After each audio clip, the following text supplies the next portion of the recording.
Hello, all my dear students. Welcome back again on my YouTube channel Literature World. एक बार फिर से आपका स्वागत है मेरे YouTube चैनल पर. My name is Harpreet Singh Brar. Basically I am from Hanumangarh district of Rajasthan. आज की हमारी वीडियो के अंदर हम बात करेंगे डायरेक्ट मेथड के बारे में. बट आगे बढ़ने से पहले मैं आपको बता दूं कि आप मेरे को इंस्टाग्राम और फेसबुक पर भी फॉलो कर सकते हो. मेरी आईडीज़ आपको स्क्रीन पर शो हो रही है. इंस्टाग्राम आईडी और फेसबुक पेज ब्राड़दीप लिरिक्स नाम से मेरी आईडी है. ताकि आपकी कोई इंक्वायरी होती है, आप कुछ डिटेल इन्फॉर्मेशन जानना चाहते हो तो आप मेरे से मैसेज कर सकते हो, कांटेक्ट में रहोगे. ठीक है, तो आज की हमारी वीडियो की हम बात करेंगे डायरेक्ट टीचिंग मेथड. तो ये है हमारा direct method. Video number second रहेगी. वीडियो नंबर फर्स्ट के अंदर हमने GTM यानी कि ग्रामर ट्रांसलेशन मेथड को कंप्लीट किया था. आपका काफ़ी अच्छा रिस्पॉन्स रहा, उसके लिए थैंक यू. जैसा कि आपको पता है कि हम RPSC सेकंड ग्रेड के लिए वीडियोस को बना रहे थे. हमने बाकी सारे के सारे टॉपिक्स कंप्लीट कर लिए. अब लास्ट जो यूनिट है आपकी टीचिंग मेथड्स, उस पे हम वीडियोस बना रहे हैं. ये वीडियो RPSC के लिए तो बेनिफिशियल रहेगी.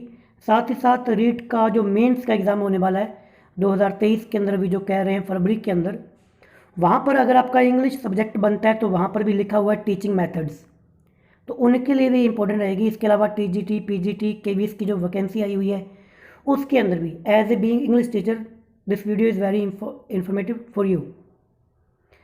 तो चलिए डिटेल के अंदर हम देखेंगे एक एक चीज़ को. फिर हम वीडियो नंबर थर्ड हमारी रहेगी स्ट्रक्चरल मेथड की हम बात करेंगे, ऑडियो लिंगुअल मेथड की हम बात करेंगे. ये हमारी आगे वीडियोस रहेंगी. ठीक है, तो चैनल के साथ आप जुड़े रहिए ताकि आपको ये वीडियोस का आप देख पाओ.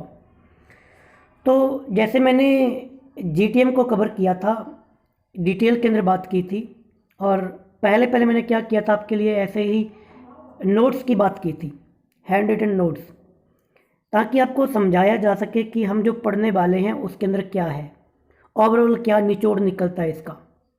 डायरेक्ट मेथड, जिसे शॉर्ट के अंदर DM बोल देते हैं. D से डायरेक्ट, M से मेथड. अदर नेम, इस मेथड के कुछ और नाम हैं, जैसे कि नेचुरल मेथड और रिफॉर्म्ड मेथड. नेचुरल है, और इससे जो पहले देखा था वो अपना अननेचुरल था, ग्रामर ट्रांसलेशन मेथड. ये नेचुरल है. ये रिफॉर्म्ड है क्योंकि इससे जो पहले जो मेथड चल रहा था GTM, उसके अगेंस्ट ये एक मेथड था. ओरिजिनेटेड की बात करें तो इसका ओरिजिन माना जाता है फ्रांस से, प्रिंसिपल फ्रॉम जर्मनी, क्योंकि स्पेशली जर्मनी से था, फिर फ्रांस कह दीजिए. ये दो कंट्री से इसका ओरिजिन माना जाता है. अगेंस्ट ट्रांसलेशन मेथड, ये जो आपका मेथड था ये ग्रामर ट्रांसलेशन मेथड के अगेंस्ट था. क्यों?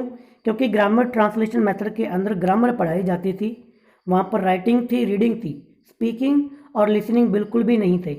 तो उसके against stress on each branch of learning, इसमें क्या है कि लर्निंग के जितना भी सारे के सारे जो टॉपिक्स हैं, जैसे लर्निंग हो गया, स्पीकिंग हो गया, लिसनिंग हो गया, उन पर भी बात इसके अंदर की जाती है. यूनिट ऑफ स्पीच इसके अंदर रहेगा सेंटेंस. हमने ग्रामर ट्रांसलेशन मेथड के अंदर क्या पढ़ा था, वहाँ पे यूनिट ऑफ स्पीच थी आपकी वर्ड, यहाँ पे है सेंटेंस मेथड. इसमें इंडिडक्टिव मेथड का यूज़ किया जाएगा, जिसे आप आगमन विधि बोलते हो. वहाँ पर था डिडक्टिव, यहाँ पे इंडिडक्टिव. इंडिडक्टिव मैंने आपको पिछली वीडियो के अंदर याद करवाया था. ई से याद रखना एग्जाम्पल. इसका मतलब इसमें पहले एग्जाम्पल आएगा, बाद में रूल आएंगे. और जो पहले जो मेथड किया था उसके अंदर पहले रूल थे, बाद में आपके एग्जाम्पल थे. ठीक है, मेन फोकस रहेगा स्पीकिंग और लिसनिंग पर. इसका मतलब कि जो पहले था उसमें क्या था, उसमें था राइटिंग और रीडिंग, उसमें स्पीकिंग और लिसनिंग नहीं थी. इसमें स्पीकिंग और लिसनिंग है, इसमें राइटिंग और रीडिंग पर कम एम्फेसाइज किया जाता है बेस ऑन अजम्पशन पे. मेरिट्स की बात करें, इसके क्या क्या मेरिट्स हैं. Ask questions in between the lecture, इसमें क्या है कि स्टूडेंट बीच में से क्वेश्चन पूछ सकता है. इंग्लिश टू इंग्लिश कन्वर्सेशन यहाँ पे किया जाता है. डिटेक्शन यहाँ पे किया जाता है. स्टूडेंट सेल्फ करेक्शन करता है, मतलब खुद सीखता है जब वो सेंटेंसेस बोलता है. फुल ऑफ एक्टिविटीज़ है, क्योंकि आपको जब आप मदर टंग का यूज़ नहीं कर पाओगे तो आपको वो चीज़ें एक्टिविटीज़ के थ्रू समझानी पड़ेंगी। मान लो कि मेरे को अब ये सेंटेंस बताना है कि भाई मैं जा रहा हूँ। अब मैं हिंदी के अंदर कहूँगा, हिंदी का मैं यूज़ कर नहीं सकता, तो मैं उसको चल के दिखाऊंगा कि boys listen here, like this is called I am going. फिर मैं उनको जंप करके दिखाऊंगा, मैं कहूँगा this is I am jumping. मतलब कि मेरे को एक्टिविटी करके दिखानी पड़ेंगी, इसलिए full of activities. Grammar taught use not by rules. Grammar पढ़ाई जाती है बट रूल्स के लिए नहीं, जस्ट ओनली स्पीकिंग के लिए। डीमेरिट्स, देखिए कोई भी मेथड पढ़ेंगे उसकी खास बातें, फ़ायदों के साथ साथ नुकसान तो चलते ही हैं। इसमें नो ट्रांसलेशन है, हम ट्रांसलेशन नहीं कर, बच्चा ट्रांसलेशन नहीं कर पाएगा। हाँ डायरेक्ट स्पीकिंग कर लेगा, बट कोई कहेगा भाई बेटा ये हिंदी की लाइन इसकी इंग्लिश बनाना, वो कहेगा ये तो आती नहीं, क्योंकि ट्रांसलेशन नहीं है। ट्रांसलेशन के लिए पहले वाला मेथड था। टाइम टेकिंग है, टाइम टेकिंग इसके लिए मान लो आपको टेंस पढ़ाने हैं, रूल पढ़ाने हैं, तो बंदा 3-4 दिन में पढ़ा देगा टेंसेज। अगर वही टेंसेज आपको ऑरली करवाने हो, स्पीकिंग करवानी हो टेंसेज की, तो चाहे महीना लगा लो, स्पोकन की क्लास सारी की सारी निकल जाएगी, 2 महीने लगा दो, इसलिए टाइम टेकिंग है। Over crowded classes not suitable. ज़्यादा क्लासेज ओवर क्राउडेड, यहाँ पे 50-50 बच्चे रहेंगे, 40-45-50 100 के रहेंगे, क्योंकि आपको डायरेक्टली कम्युनिकेट करना है बच्चों से, क्वेश्चन आंसर पूछने हैं। अब एक टीचर कितने बच्चों से डायरेक्टली स्पीकिंग कर पाएगा, इट इज़ नॉट पॉसिबल। तो that's why this is also demerit of this method. Such student, each student not satisfy. हर एक स्टूडेंट सेटिस्फाई नहीं हो पाएगा, क्यों? क्योंकि हर किसी को, अब जरूरी थोड़ी कि भाई सभी को स्पीकिंग आ जाएगी, नहीं आने वाली। रिक्वायरमेंट बाय स्किल टीचर, इसके लिए ऐसे टीचर्स चाहिए जो कि कम्युनिकेट कर पाएँ इंग्लिश के अंदर, डायरेक्ट इंग्लिश के अंदर। आजकल देखते हो आप, स्कूल्स होते हैं, कॉन्वेंट स्कूल, वो कहते हैं कि भाई इंग्लिश स्पोकन मस्ट, क्योंकि इंग्लिश स्पोकन आपको आनी चाहिए, फिर आपको रखेंगे। अब कहाँ मिलते हैं टीचर इंग्लिश के, आपको पता ही, आपके आसपास नज़र दौड़ाइए, कहीं ना कहीं हिंदी वाले टीचर की सैलरी कम रहेगी। प्राइवेट सेक्टर की मैं बात करूँ तो इंग्लिश की ज़्यादा रहेगी। उसको ग्रामर आए चाहे ना आए, अगर वो स्पीकिंग कर पाएगा तो लोग कहेंगे यार वाह इसको तो इंग्लिश आती है। एक्सपेंसिव है, महंगा है। महंगा क्यों है? क्योंकि मान लो मैं खुद इंग्लिश टीचर हूँ, ठीक है, मैं प्राइवेट टीचर हूँ भी, तो मैं खुद जाके सैलरी की अच्छी डिमांड करता हूँ। मैं कहता हूँ भाई मेरे को English speaking, I can speak English, so that's why I demand for the good salary. तो इसका थोड़ा इम्पैक्ट ही पड़ता है, इसलिए टीचर महंगा मिलेगा। अब जो कोई इंग्लिश टीचर चाहिए वो कहेंगे इंग्लिश तो नहीं आती, वो कहेंगे ठीक है थोड़ा सैलरी कम कर लो, पढ़ा दूँगा इंग्लिश, इसलिए ये एक्सपेंसिव है। अब हम बात करते हैं इसके डायरेक्ट मेथड की, लाइन टू लाइन पढ़ेंगे क्या क्या चीज़ें हैं। कुछ चीज़ें हमने पीछे देख ली, वो चीज़ें यहाँ पे वो डिटेल के अंदर है, ठीक है। तो ये स्लाइड्स मैं बाद में यूज़ करूँगा, पहले जो नॉर्मल स्लाइड्स हैं उन पे चलता हूँ मैं, ठीक है। हाँ ये देखिए डायरेक्ट मेथड। सबसे पहले introduction. The direct method of teaching is developed as a response to grammar translation method. हमने पीछे भी बात कर ली। ये किसके अगेंस्ट था? GTM के against. All teaching is done in the target language, grammar is taught inductively. इसमें क्या जो टीचिंग की जाती है वो सिर्फ टारगेट लैंग्वेज के अंदर की जाएगी। मान लो इंग्लिश पढ़ानी है तो डायरेक्ट इंग्लिश ही आएगी। ग्रामर इसके अंदर इंडिडक्टिवली यानी एग्जाम्पल टू रूल पढ़ाई जाएगी। There is a focus on speaking and listening. इसमें क्या है कि स्पीकिंग और लिसनिंग पर ज़्यादा फोकस किया जाता है। And only useful everyday language is taught. जो डेली रूटीन में जो काम आने वाले सेंटेंसेज हैं हम स्पीकिंग कर पाएँ वो ही इंग्लिश सिखाई जाती है। यानी कि इसके अंदर आप कह सकते हो कि लिटरेरी जो इंग्लिश है वो नहीं पढ़ाई जाएगी। हो सकता है आप इंग्लिश बुक को रीड तो कर पाओगे बट उसका मीनिंग नहीं ट्रांसफॉर्म कर पाओगे आप कि इसका मीनिंग क्या है। बैकग्राउंड्स ऑफ डीएम यानी कि डायरेक्ट मेथड। बैकग्राउंड क्या है? Gouin had been one of the first of the 19th century reformer to attempt to build a methodology around observation of child language learning. तो Gouin नाम का पहला person जो 19th century के अंदर हुआ जिसने इस मैथोलॉजी को डेवलप किया। Other reformers toward the end of the century likewise turned their attention to the naturalistic principle of language learning, and for this reason they are sometimes reformed as the advocates of the natural method। तो हुआ क्या कि जो पहले जो एक method चल रहा था ग्रामर ट्रांसलेशन मेथड, उसमें क्या था कि रूल्स सिखाए जा रहे थे बट लोगों को इंग्लिश सीख कर भी वो इंग्लिश नहीं बोल पा रहे थे, उसमें रूल्स थे। अब नेचुरली सिखाया जाने लगा, यानी कि डायरेक्ट स्पीकिंग कीजिए, आप बच्चे से कम्युनिकेट कीजिए नेचुरली। जिस प्रकार कोई बच्चा पंजाबी फैमिली में जन्म होता है तो वो पंजाबी के अंदर कम्युनिकेट कर पाता है। हम तो उसे कोई ग्रामर नहीं सिखाते। हिंदी फैमिली में पैदा हुआ तो हिंदी बोल लेता है, फ्रेंच वाला फ्रेंच बोल लेता है। क्या छोटे बच्चों को रूल सिखाए जाते हैं? नहीं ना, डायरेक्टली कम्युनिकेट होता है। हालांकि उनको ग्रामर का पता हो चाहे ना हो, but they can speak Hindi, they Punjabi उनकी मदर टंग को बोल पाते हैं। तो उन्होंने कहा कि आप इसको डायरेक्टली एज ए नेचुरल इसको पढ़ाएं, इसलिए ये बन गया नेचुरल मेथड। ऑब्जेक्टिव्स की बात करें, उद्देश्य क्या रहते हैं, क्या है इस मेथड के ऑब्जेक्टिव, क्यों ये मेथड आप पढ़ाना इस मेथड का यूज़ करते हो। Learn how to communicate in target language. पहला ये है कि आप टारगेट लैंग्वेज में कम्युनिकेट कर पाओ। You can communicate in the target language, this is the objective, first objective of this method. Number second, learn to think in the target language, ताकि student सीख पाए कि टारगेट लैंग्वेज थिंकिंग कैसे करनी है। To use correct pronunciation, pronunciation पर इसमें अंदर स्ट्रेस दिया जाता है। हमने जो लास्ट देखा था उसके अंदर प्रोनाउंसिएशन का लेख था, यानी कि वहाँ पर कमी थी प्रोनाउंसिएशन की। Emphasizing on listening and speaking, most important बात मैं बार बार कह रहा हूँ, लिसनिंग स्पीकिंग इसके अंदर ज़्यादा इंपॉर्टेंट रहती है। नो ट्रांसलेशन, अब इसमें कोई ट्रांसलेशन नहीं, डायरेक्ट आप स्पीकिंग कीजिए। कैरेक्टरिस्टिक्स ऑफ द डीएम, क्या क्या खास विशेषताएं हैं इस मेथड की। नंबर 1 है direct relation between thought and words, यानी कि दिमाग में जो आएगा बच्चा डायरेक्टली उसको स्पीक करेगा। वो नहीं सोचेगा कि यार मैंने, अच्छा मेरे को ये बोलना है कि मैं जा रहा हूँ, मैं मीन्स आई होता है, रहा है ये तो प्रेजेंट कॉन्टीन्यूस है, इतना सोचना नहीं पड़ेगा, डायरेक्टली बोलेगा I am going, I am teaching, I am learning. इसलिए direct relation between thoughts and words. Using this method a learner thinks and speaks while using the same medium. Aural practice, इसकी खास बात है ऑरल यानी कि speaking होती है इसके अंदर। This method emphasizes on the oral practice for everyone. Speech is very important in direct method. Speech, direct speaking करनी है आपको। उसमें क्या था, पहले वाले में सिर्फ टीचर बोल रहा था, वो भी ग्रामर पढ़ा रहा था, बच्चे पैसिव थे। यहाँ पे बच्चे क्या होंगे, एक्टिव होंगे, और टीचर भी एक्टिव होगा।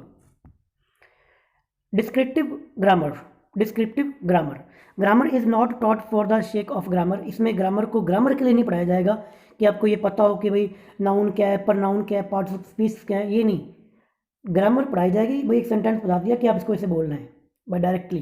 Practice of language is given first then the rules, पहले प्रैक्टिस होगी बाद में रूल करवाए जाएंगे। ग्रामर इज टॉट इनडायरेक्टली, कैसे? मैंने कहा बच्चा देखो मैं पढ़ा रहा हूँ, मैं कहूँगा बेटा जब भी अपने जाते हैं ना तो ऐसे बोलना चाहिए आई एम गोइंग। अब मैं अब मैं हंस रहा हूँ, मैं हंस के दिखाऊंगा कि भाई हाँ हाँ, this is called I am laughing. फिर मैं बच्चों को लिख के दिखाऊंगा, मैं कहूँगा बच्चों देखो, इंग्लिश में कहूँगा कि children see this, I am now I can say I am writing. Then मैं जंप करूँगा, मैं कहूँगा students look this is called I am jumping, I am jumping. You can make sentences like I am going, I am jumping, I am running. While you are playing, you can say I am playing. तो इस प्रकार से पढ़ाऊंगा। फिर बताऊंगा कि इसके अंदर आई क्या आपका सब्जेक्ट है, एम आपकी हेल्पिंग वर्ब है, और प्लेइंग आपकी मेन वर्ब है। आई इसके अंदर प्रनाउन है, ये हेल्पिंग वर्ब है, ये मेन वर्ब है। ये रूल्स बाद में, पहले डायरेक्टली क्या आएगा, एग्जाम्पल आएगा। This method does not put emphasize on the theoretical grammar, इसमें थ्योरी नहीं करवाई जाएगी, डायरेक्टली, ठीक है। No use of mother tongue, mother tongue तो यूज़ करनी नहीं है आपको, यानी कि टोटली इंग्लिश स्पीकिंग करनी है। अब बच्चों को भी इसके अंदर कहा जाएगा कि चाहे गलत बोलो चाहे सही बोलो, but just speak in English language. There is the complete prohibition, यानी कि प्रतिबंधन on the use of mother tongue, therefore learners main focus is on learning the foreign language. Number 5, students role, इसमें students का क्या role रहेगा। The students role is active in direct method and the student role is passive in grammar translation method. The teacher and the students are more like partners in the teaching and learning process. वहाँ पे क्या था, only teacher था, वो grammar करवा रहा था, बच्चे कॉपी पेंसिल उठा के धड़ाधड़ लिखते रहते हैं, कॉपियाँ भर देते हैं। बट यहाँ पे क्या है, टीचर बोलेगा, क्वेश्चंस पूछेगा in English and students also reply in English language. Teacher role, the teacher directs the class activities, activities करवाएगा टीचर। क्योंकि अब देखो आपको एप्पल बताना है बच्चों को भी, ये एप्पल है, इसको एप्पल कहते हैं। आप ये तो कह नहीं सकते, मान लो कोई स्पेलिंग आ गई एप्पल, अब बच्चे को आप ये नहीं कह सकते कि स्टूडेंट्स इसे हम सेब कहते हैं, हिंदी तो बोलनी नहीं है। तो आपको भाई एप्पल लेके आना पड़ेगा, या तो ड्राइंग करनी पड़ेगी, या कोई फ़ोटो दिखानी पड़ेगी या फिर कोई स्लाइड शो करनी पड़ेगी या फिर रियल के अंदर एप्पल दिखाना पड़ेगा, इसलिए इसके अंदर एक्टिविटीज़ ज़्यादा होती हैं। अब सेब लेक क्या होगे, अगर आपको इसकी स्लाइड पे ही दिखाओगे तो आपको प्रोजेक्टर चाहिए या फिर कोई ना कोई टीवी चाहिए, स्क्रीन चाहिए, इसलिए ये कॉस्टली भी है। और टीचर पर भी थोड़ा सा बर्डन रहेगा क्योंकि टीचर को इतनी ज़्यादा एक्टिविटीज़ करवानी पड़ेगी। The teacher and the students are more like partners in teaching learning process. The teacher explains a new vocabulary using realisia, visual ads, real या फिर visual ads और demonstrations। यानी कि टीचर विजुअल एड का use करेगा या फिर demonstration करेगा, यानी कि करके दिखाएगा, संकेत करके दिखाएगा। मान लो कि भाई वो लिख रहा है, वो कहेगा this is called writing, this is pen, तो उसको कर करके दिखाना पड़ेगा, लर्निंग बाय डूइंग। हालांकि बढ़िया है, इसके अंदर बच्चों को सिखाया जा सकता है, बट बात वही है कि स्टूडेंट्स लिमिटेड हो क्लास के अंदर और टीचर भी इसके अंदर एक्सपर्ट हो, फिर तो सिखाया जा सकता है। बट इंडिया के अंदर आप देखोगे इतनी बड़ी बड़ी क्राउडेड क्लासेज हैं, इसलिए पहले वाला मेथड भी बेनिफिशियल नहीं रहा, उसकी अपनी कुछ खास बातें थी, इसकी अपनी कुछ खास बातें हैं। इसका मतलब तीसरा मेथड भी आएगा और डेफिनेटली आएगा, ठीक है। टेक्निक्स की बात करें, कौन कौन सी टेक्निक्स यूज़ की जाती है, क्वेश्चन एंड आंसर इसके अंदर पुट किए जाते हैं, डिटेक्शन किया जाता है, रीडिंग अलाउड क्योंकि रीडिंग पे है ना और स्पीकिंग करवानी है, getting students to self correct, students खुद सीखता है, लर्निंग बाय डूइंग। एडवांटेज की बात करें, क्या क्या खास बातें हैं इसकी, क्या क्या फ़ायदे हैं। इन the direct method A lot of attention is paid और ऑरल ट्रेनिंग, सबसे पहली खास बात स्पीकिंग इसके अंदर ज़्यादा करवाई जाएगी, oral. This is the reason the student who are taught by the direct are fluent speaker, इसी वजह से जो लोग डायरेक्ट मेथड से जो बच्चे पढ़ते हैं वो इंग्लिश फ्लुएंटली स्पीकिंग कर पाते हैं। अब मेरे को खुद को प्रॉब्लम आ जाती है, क्यों आती है, क्योंकि भाई हमारे पे कोई डायरेक्ट मेथड यूज़ नहीं किया गया, ठीक है, हमारे पे कोई यूज़ नहीं किया गया, हमें तो सिर्फ ग्रामर ट्रांसलेशन मेथड से पढ़ाया गया है। मैं तो खुद हिंदी मीडियम से पढ़ा हुआ हूँ, बट आप ही देख लीजिए, अगर मैं यहाँ पे टोटल इंग्लिश शुरू कर दूंगा, हालांकि कईयों के लिए बढ़िया रहेगा, कुछ जिनको आती है इंग्लिश, बट जिनको नहीं आती, हम तो सर्च ही ये करते हैं direct teaching method in English, in Hindi sorry. Biography के लिए मेरे को लिखना पड़ता था कि भाई रस्किन बॉन्ड बायोग्राफी इन हिंदी, हम बायोग्राफीज़ को भी हिंदी के अंदर देखते हैं, बट ठीक है, मेरे अकॉर्डिंग तो आप जैसे मर्जी सीखो, लर्निंग होनी चाहिए, कैसे मर्जी सीखो, आपको नॉलेज होनी चाहिए उस चीज़ की, ठीक है। Number 2, the students are made to speak a lot of, उनको ज़्यादा बुलवाया जाता है।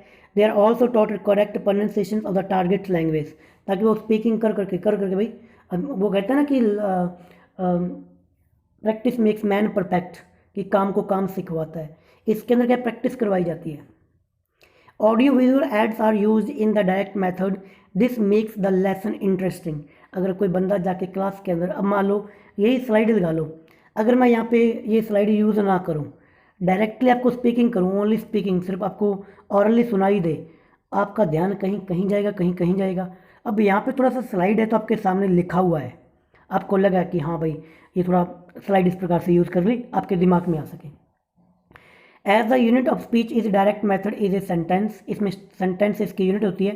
Students learn to speak complete sentences without any hesitation, so they get confidence with the command over the good English. और देखो, जो इंग्लिश मीडियम में बच्चा पढ़ता है, बढ़िया स्कूल के अंदर पढ़ा है, वहाँ पर डायरेक्ट मेथड यूज़ होता है, वो कम्युनिकेट तो बढ़िया कर पाते हैं इंग्लिश के अंदर, हमें शब्द नहीं मिलते, हम सोचते हैं कि यार इसकी क्या हिंदी बनेगी, क्या इसकी इंग्लिश रहेगी।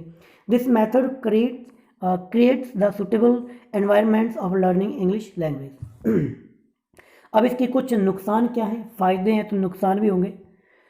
Direct method lays too much emphasize on speaking, अब ये ओनली स्पीकिंग पे रहेगा, हो सकता है उन बच्चों को राइटिंग ना करनी आए, रीडिंग ना करनी आए, स्पीकिंग कर पाएंगे, रूल नहीं सीख पाएंगे, ग्रामर नहीं आएगी उनको, फिर ऐसा होता भी है।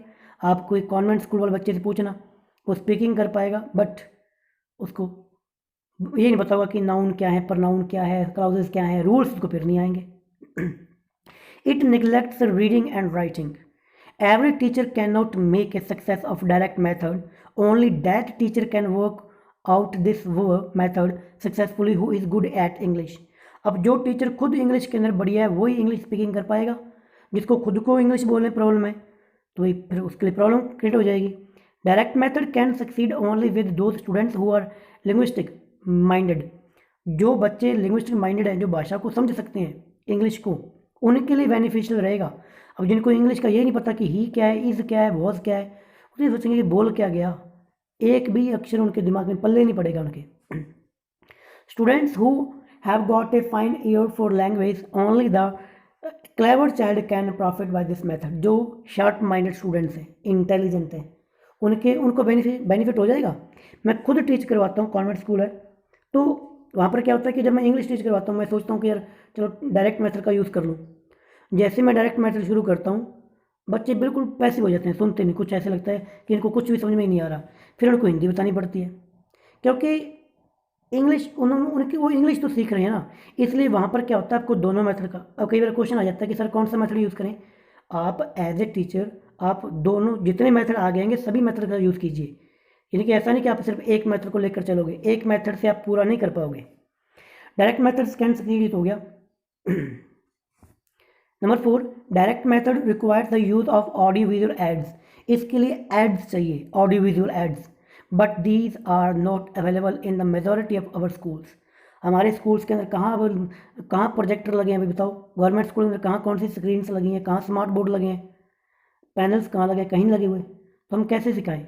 कहाँ हम इतनी ज़्यादा, टीचर खुद तो चाहे कुछ कर ले भी, अपनी मेहनत के दम पे है अगर करना चाहे तो, बट उस लेवल तक अपने नहीं जा पाएंगे।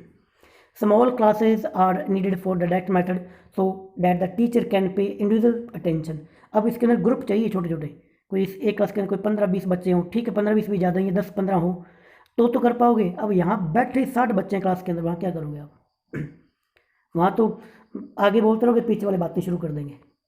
This is expensive method as a teacher is use some ideas for teaching.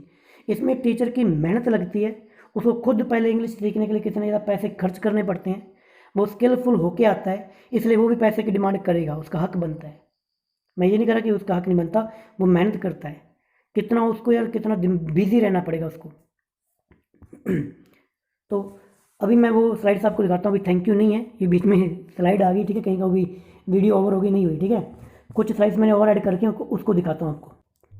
ये वो स्लाइड्स हैं जो मैंने स्टार्टिंग के अंदर यूज़ की थी। देखिए हम इसको थोड़ा पढ़ लेते हैं, कोई नई चीज़ यहाँ से मिलेगी तो। Direct method is developed as a reaction against the translation method. This method was originated in 1901 in France. तो यहाँ पे ये लाइन इंपॉर्टेंट है कि ये मेथड 1901 के अंदर फ्रांस के अंदर इसको ओरिजिनेट किया गया था। It principle was developed in Germany. इसके जो प्रिंसिपल थे, सिद्धांत इसके कहाँ बने? जर्मनी के अंदर।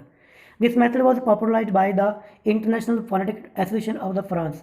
तो जो IPA है उसके द्वारा, जो फ्रांस की जो IPA है, इंटरनेशनल फोनेटिक एसोसिएशन, उसके द्वारा इसको पॉपुलराइज किया गया, फेमस किया गया। This method is also called natural method. इसको नेचुरल मेथड भी कहते हैं, मदर्स मेथड भी कहते हैं, because the learner is expected to learn the new language in a natural manner like his mother tongue. The main philosophy beyond this method is the learner may learn the new language in the same way as they learn their mother tongue. इसमें जिस प्रकार बच्चा मातृभाषा को सीखता है उसी प्रकार वो टारगेट लैंग्वेज को सीखे, इसलिए इसे मदर टंग मेथड भी कहते हैं, मदर्स मेथड भी कहते हैं। जिस प्रकार मम्मी सिखाती है ना बचपन के अंदर कि भाई पंजाबी बोलना, हिंदी बोलना, बागड़ी बोलना, मराठी बोलना, उसी प्रकार मम्मी की तरह आपको इंग्लिश सिखानी है, इसलिए इस मेथड का नाम क्या हो गया? Mother's method. if they are provided the proper atmosphere. In this method, the use of mother tongue is totally neglected. Mother tongue तो निगलेक्ट है इसके अंदर, आपको इंग्लिश को मदर टंग बना देना उनकी, पंजाबी हिंदी यूज़ नहीं कर पाओगे, ठीक है ना। The teaching of English means teaching English directly through English medium. So if we teach English by making association between learners experience and the language, this is called direct method. इसलिए direct आप इसको पढ़ाते हो, directly English सिखाते हो बोल के, इसलिए इस मेथड का नाम है direct method. Direct method is a method of teaching of foreign language through conversation, discussion, reading, listening and speaking the language it's without using pupil's mother tongue। जो बच्चे की मातृभाषा है उसको यूज़ नहीं करना, इंग्लिश को आपको जो भी लैंग्वेज है जो आपको सिखानी है, अब उसके अंदर आपको डायरेक्टली क्या करना है? कन्वर्सेशन करनी है, डिस्कशन करनी है, रीडिंग करनी है, लिसनिंग करनी है, स्पीकिंग करनी है, ठीक है। In this method, a teacher tells the meaning of the words by pointing a object or its picture or performing any action like this is apple, this is chair, a boy is anything else। आपको बताना है, chair बताना, आप कहोगे अब वहाँ पे chair होनी चाहिए, आप कहोगे दिस इज द चेयर, आप उसको कुर्सी नहीं कह सकते वहाँ पर, अब चेयर होगी तो बताओगे ना।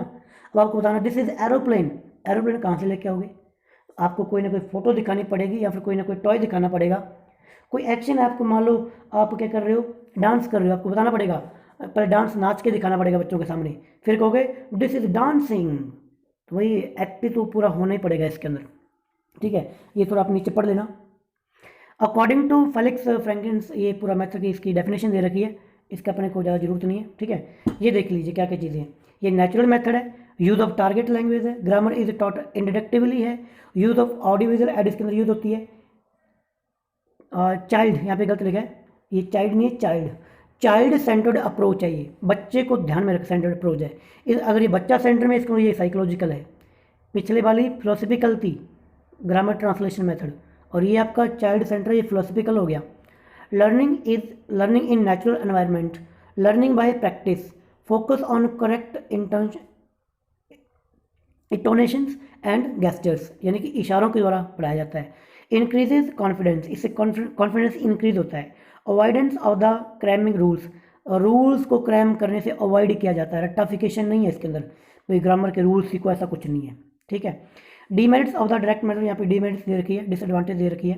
It is totally neglected the mother tongue, it is time consuming method, it is not suitable for the crowded classes, one-to-one interactions is mandatory in it, it costs a lot of to a teacher, there is not enough writing, sometimes grammar is neglected, only the use of language is focused, preparing the lesson plan is big deal for a teacher, teacher को पहले पूरा plan करना पड़ेगा कि आज मेरे को भाई नाउन सिखाने हैं, तो नाउन की सारी फोटोएं लेके जाएगा, वो फाइल लेके जाएगा, या फिर स्लाइड्स लगवाएगा अगर वहाँ पे पैनल लगा है, या फिर कोई भी स्मार्ट बोर्ड का यूज़ कर रहा है, नहीं है तो फोटोएं लेके जाएगा, वरना जाके ब्लैक बोर्ड पर, व्हाइट बोर्ड पर वो खुद पेंटिंग करेगा।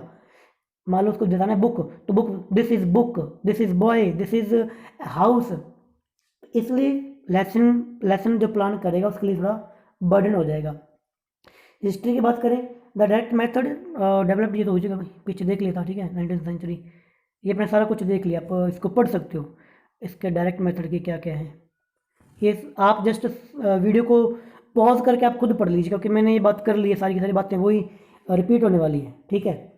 रोल ऑफ स्टूडेंट्स क्या है, रोल ऑफ टीचर क्या है इसके अंदर, और टेक्निक्स क्या क्या यूज़ की जाती है, एडवांटेज क्या क्या है। एडवांटेज की बात कर लेते हैं, learner have an active role, इसमें बच्चे का एक्टिव रोल रहेगा। The learning is contextualized, it follow the natural order in which a child learns level first, that is the listening, speaking, reading, writing. जो स्किल्स हैं बच्चा sequence में सीखता है, LSRW, यानी कि पहले लिसनिंग और स्पीकिंग आपकी इसके अंदर आ जाती है।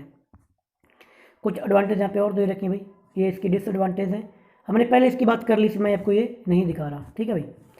तो ये अपनी वीडियो थी डायरेक्ट मेथड को लेकर, 30 मिनट्स के अंदर मैंने इसको कंप्लीट कर लिया। आपके कोई भी आपका कोई पॉइंट ऑफ व्यू है, आप कुछ बताना चाहते हो, कुछ आप मेरी कमी निकालना चाहते हो, तो मोस्ट वेलकम, ताकि मेरे को कुछ सीखने को मिल सके। वीडियो अच्छी लगी तो उसको लाइक भी कीजिए, शेयर भी कीजिए, चैनल को सब्सक्राइब आप कर सकते हो, क्योंकि हम पूरी सारी की सारी वीडियोज़ को कवर करेंगे इसके अंदर। जैसे मैंने आपको पहले बता दिया था कि हम भाई, ये हमारी वीडियो नंबर 2 अभी, तो अगली वीडियो हमारी रहेगी स्ट्रक्चरल मेथड, ठीक है। अब मिलेंगे नेक्स्ट वीडियो में, bye bye, thank you, take care.